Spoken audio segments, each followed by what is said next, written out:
रतनगढ़ सहित जिले के 14 युवक विदेश में फंसे हुए हैं। युवकों की स्वदेश वापसी के लिए परिजनों ने शनिवार को विधायक महर्षि से मुलाकात कर एजेंटों द्वारा की गई धोखाधड़ी के संदर्भ में विस्तार से बताते हुए न्याय दिलवाने की गुहार लगाई। परिजनों ने बताया कि विदेश भेजने वाले अलग अलग एजेंटों ने वहां पर अच्छी कंपनी के काम लगवाने की बात कहते हुए मोटी रकम ली थी, लेकिन सऊदी अरब पहुंचने पर कंपनी की जगह ठेकेदारों के पास युवकों को काम करना पड़ रहा है। ठेकेदार द्वारा युवकों के साथ मारपीट भी की जा रही है और उनका शोषण हो रहा है। सऊदी अरब में फंसे युवक स्वदेश वापसी के लिए गुहार भी लगा रहे हैं, जिसका वीडियो सोशल मीडिया पर भी वायरल हो रहा है। इस संदर्भ में परिजनों ने विधायक महर्षि को अवगत करवाया, जिस पर महर्षि ने इस संदर्भ में पुलिस अधीक्षक चूरू को पूरा प्रकरण बताकर कानूनी कार्रवाई करने के लिए कहा है। पंचायत समिति के पास खाली पड़ी भूमि पर बीती रात शुरू हुई निर्माण कार्य के बाद बवाल मच गया, जो शनिवार को भी थमने का नाम नहीं ले रहा है। सूचना पर भारी संख्या में पुलिस जाब्ता भी मौके पर पहुंचा। मामले के अनुसार पंचायत समिति के पास नगरपालिका व पंचायत समिति प्रशासन की विवादित भूमि है, जिस पर बीती रात सामग्री डालकर निर्माण कार्य शुरू कर दिया गया। जैसे ही मोहल्ले के लोगों को निर्माण कार्य की सूचना मिली तो वार्डवासी एकत्रित हो गए तथा कार्य का विरोध जताते हुए इसे रोकने की मांग की। शनिवार की सुबह वार्डवासी फिर से एकत्रित हो गए तथा निर्माण कार्य को रुकवाने की मांग करने लगे। लोगों के आक्रोश को देखते हुए सीआई सुभाष बिजारनिया के नेतृत्व में पुलिस जाब्ता भी मौके पर पहुंचा। सीआई ने आक्रोशित लोगों से वार्ता की, जिस पर वार्डवासियों ने भूमि का मालिकाना हक से संबंधित दस्तावेज दिखाने की मांग की। वहीं दूसरी ओर प्रधान प्रतिनिधि इंद्राज खीचर ने बताया कि नगर पालिका व पंचायत समिति प्रशासन की हुई आपसी वार्ता के बाद उक्त निर्माण कार्य शुरू करवाया गया है, जबकि पालिका के सफाई निरीक्षक भंवरलाल पेंटर ने बताया कि ईओ भगवान सिंह एवं पालिका अध्यक्ष प्रतिनिधि हेमंत सारस्वत के निर्देश पर वे मौके पर पहुंचे तथा निर्माण कार्य नहीं करने के लिए पाबंद किया गया है। घटना को लेकर अभी तक दोनों पक्षों में सहमति नहीं बनी है और वार्डवासी मौके पर मौजूद हैं। इस घटना को लेकर बीडीओ दुर्गाराम पारिक से जानकारी ली तो उन्होंने बताया कि उक्त भूमि पर 4 दीवारी का निर्माण कार्य करवाया जा रहा है। खाली भूमि पर मोहल्ले वासियों द्वारा कचरा डाला जा रहा था, लेकिन 4 दीवारी का निर्माण होने के बाद इसका सौंदर्यीकरण किया जाएगा।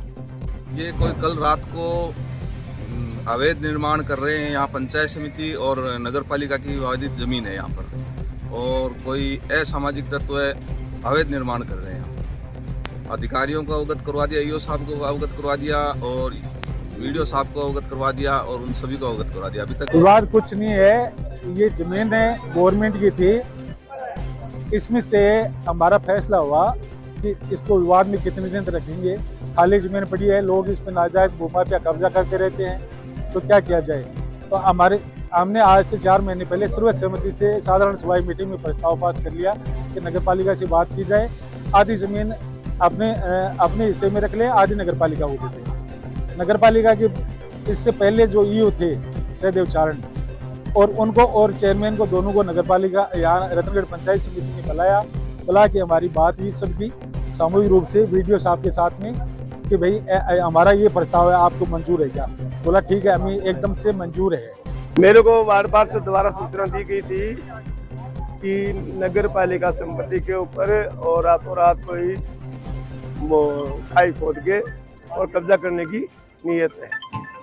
मैंने ये मौके भाई मुझे कोई मिला नहीं, वार्ड के लोग मिले, वार्ड पार्षद मिले। बिल्कुल पालिका अध्यक्ष को भी सूचना दी गई थी, ईओ साहब को सूचना दी गई थी कि इस तरह की घटना हो रही है। उन्होंने कहा तुरंत उनको रोक दो। पशुपालन विभाग के संयुक्त निदेशक डॉक्टर अशोक कुमार शर्मा शनिवार को क्षेत्र के दौरे पर रहे संयुक्त निदेशक द्वारा रतनगढ़ के राजकीय पशु चिकित्सालय एवं उप केंद्र सिकराली व नुआ का आकस्मिक निरीक्षण कर व्यवस्थाओं का जायजा लिया। इस दौरान उन्होंने कृमिनाशक दवा पिलाना, दवा का छिड़काव, कृत्रिम गर्भाधान का कार्य करने के साथ साथ विभाग द्वारा आवंटित लक्ष्यों की पूर्ति करने के निर्देश दिए। इस दौरान लंपी रोग को लेकर विस्तृत चर्चा भी की गई। नोडल अधिकारी डॉक्टर हुंटाराम मीना ने संयुक्त निदेशक को इस रोग के बारे में जानकारी देते हुए बताया कि क्षेत्र में लंपी रोग से बचाव के लिए 25,000 पशुओं का अब तक टीकाकरण किया जा चुका है और विभाग द्वारा आवंटित लक्ष्य को शीघ्र ही पूरा कर लिया जाएगा। क्षेत्र में 40,000 पशुओं का टीकाकरण किया जाना है। इस दौरान विभाग के कई अधिकारी व कर्मचारी भी उपस्थित थे।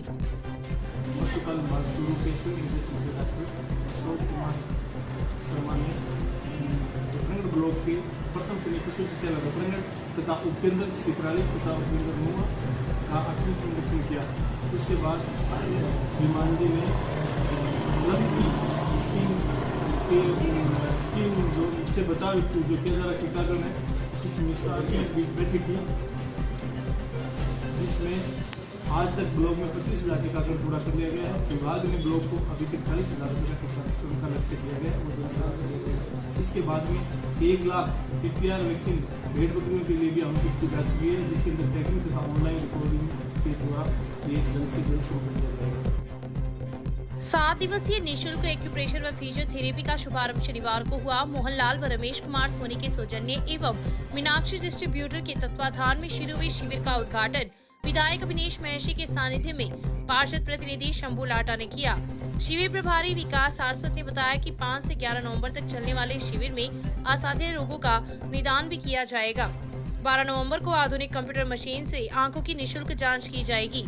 शिविर में सेवा देने वाले डॉक्टर विकास शर्मा ने बताया कि शिविर के माध्यम से जोड़ों, घुटनों का दर्द, साइटिका, कमर दर्द, गठिया, लकवा, माइग्रेन व शुगर जैसी बीमारियों का उपचार किया जाएगा।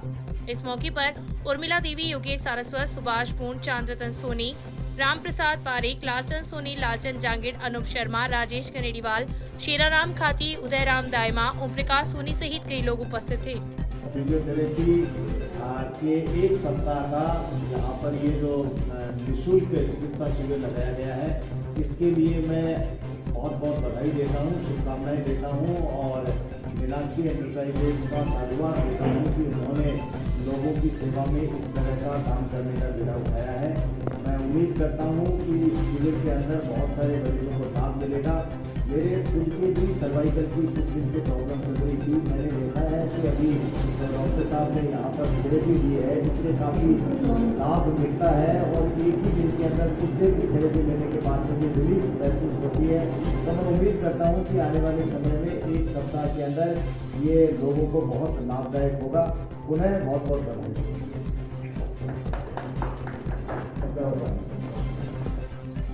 मठाधीश शिवालय के पास भाईजी हनुमान प्रसाद पोदार के नौरे में 3 दिवसीय नानी बाई का मायरे की कथा का शुभारंभ शनिवार को हुआ। इस दौरान कथावाचिका कोमल किशोरी ने कहा कि कृष्ण भक्त नरसिंह मेहता जन्म से ही गूंगे व बहरे थे। उनकी दादी की भक्ति से भगवान ने प्रसन्न होकर उनके सर पर हाथ फेरा तो वे बोलने तथा सुनने लगे। इसके पश्चात उन्होंने भी भगवान की सेवा व भजन में ही अपना सारा जीवन समर्पित कर दिया। भगवान भक्तों की बस में होते हैं, उन्हें सच्चे मन से याद करने पर वे जरूर आते हैं।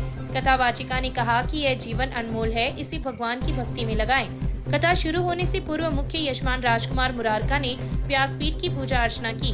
इस दौरान भगवान शंकर की झांकी भी सजाई गई। इस अवसर पर विधायक अभिनेश महर्षि, किशनलाल पंसारी, गोविंद कसेरा, सुशील गौड़, अग्रवाल समाज के पूर्व अध्यक्ष सुरेश मुरारका, गोपी किशन चमड़िया, ग्यारसीलाल गोटीवाला, श्री गोपाल मुरारका, पुरुषोत्तम, लक्ष्मण कंदोई, कुलदीप, ललित चौधरी, रामरतन प्रजापत, रामउतार कंदोई, सीताराम दर्जी सहित कई लोग उपस्थित थे। जोधपुर में 3 व 4 नवंबर को आयोजित 41वीं राज्य स्तरीय जूनियर बालक व बालिका शूटिंग बॉल प्रतियोगिता में उत्कृष्ट प्रदर्शन करने पर शनिवार को खिलाड़ियों का अभिनंदन किया गया। प्रतियोगिता में बालक वर्ग ने प्रथम एवं बालिका वर्ग ने चतुर्थ स्थान प्राप्त किया है। जोधपुर से चलकर रतनगढ़ पहुंचने पर खिलाड़ियों का विधायक अभिनेश महर्षि ने शनिवार की सुबह उनका रेलवे स्टेशन पर अभिनंदन किया। इस दौरान उन्होंने कहा कि अध्ययन के साथ साथ खेल भी जीवन का महत्वपूर्ण भाग है और जो खिलाड़ी अपना लक्ष्य निर्धारित करते हुए परिश्रम करता है, उसके लिए कोई भी सफलता प्राप्त करना मुश्किल काम नहीं है, क्योंकि हर बड़ी कामयाबी लक्ष्य की एकाग्रता व संकल्प शक्ति से ही मिलती है।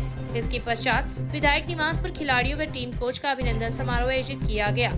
इस मौके पर शूटिंग बॉल एसोसिएशन के उपाध्यक्ष रामउतार शर्मा ने राज्य स्तरीय शूटिंग बॉल प्रतियोगिता के बारे में बताते हुए सभी खिलाड़ियों व कोच का परिचय करवाया। विधायक ने खिलाड़ियों व कोच को माला पहनाकर पारितोषिक प्रदान कर सम्मानित किया। इस अवसर पर शूटिंग बॉल संघ के सचिव अशोक गौड़, कोषाध्यक्ष कुतुबुद्दीन पठान, कोच गोविंद पवार, रूबी महर्षि, सचिन बिरवानी, सौरभ पवार, महावीर महर्षि, सुनील शर्मा, पवन गुज्जर सहित कई लोग उपस्थित थे। दोस्त की गैर मौजूदगी में उसके मकान पर आकर एक ड्राइवर ने फांसी लगाकर आत्महत्या कर ली। घटना के बाद मृतक के 38 वर्षीय मामा ने पुलिस में मामला दर्ज करवाया है। रतनगढ़ पुलिस ने मामला दर्ज होने के बाद शव का पोस्टमार्टम करवाकर लाश अंतिम संस्कार के लिए परिजनों को सुपुर्द कर दी। मामले के अनुसार राजदेसर निवासी पंकज भार्गव ड्राइवर है। वह अपने मित्र परमेश्वर के घर आया, लेकिन मकान बंद था। परमेश्वर रतनगढ़ में भर्तियों की ढाणी में सूरजाराम प्रजापत के मकान में किराएदार है। मकान बंद होने पर पंकज ने परमेश्वर से बात कर मकान की चाबी पूछी तथा वह मकान खोलकर अंदर चला गया, जहां पर वह फांसी की फंदी पर झूल गया। इसी दौरान परमेश्वर का एक और मित्र सचिन भी वहां आ गया। जब काफी देर तक दरवाजा खटखटाने के बाद भी जवाब नहीं मिला तो वह दीवार फांदकर अंदर गया तो पंकज फंदी पर झूल रहा था। घटना की सूचना पुलिस को दी, जिस पर पुलिस मौके पर पहुंची तथा घटना की जानकारी ली। पुलिस ने शव को फंदे से नीचे उतरवाकर जिला अस्पताल की मोर्चरी में रखवाया, जहां पर मृतक के मामा गजनेर निवासी संजय भार्गव की रिपोर्ट पर मामला दर्ज कर शव का पोस्टमार्टम करवाकर लाश अंतिम संस्कार के लिए परिजनों को सुपुर्द कर दी है। घटना के कारणों का अभी तक खुलासा नहीं हो पाया है। श्री संजय कुमार सोम रामेश्वर लाल भार्गव निवासी गजनेर ने रिपोर्ट दी कि मेरा भांजा पंकज निवासी राजल देसन ने भर्ती रानी रतनगढ़ में सूरदाराम प्रजापति के घर में फांसी खाकर आत्महत्या कर ली है। इस पर लाश को मोर्चे में रखवाया गया और पोस्टमार्टम जारी है। पोस्टमार्टम बाद